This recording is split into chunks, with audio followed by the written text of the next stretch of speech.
Siapa yang nak pergi kat mak ayah untuk diabetik, sesuai lah. Titik je lah dalam yang kosong. Order take away kosong, titik je dalam tu. Ini cerita pasal setitik. Ramai orang tanya saya, setitik ni siapa yang sesuai untuk dia? Ada dua jawapan. Jawapan yang pertama, ni saya nak tunjuk setitik. Dalam ni.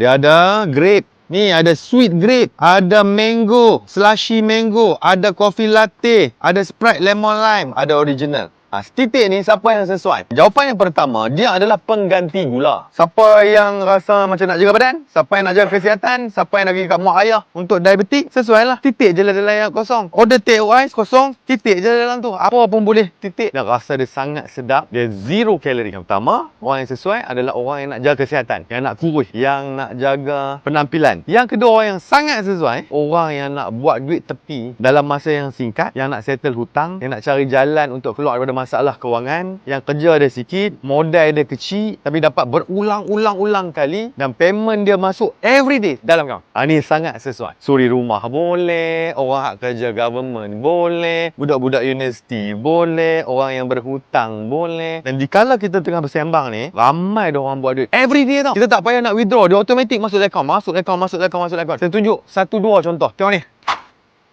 Tengok ni.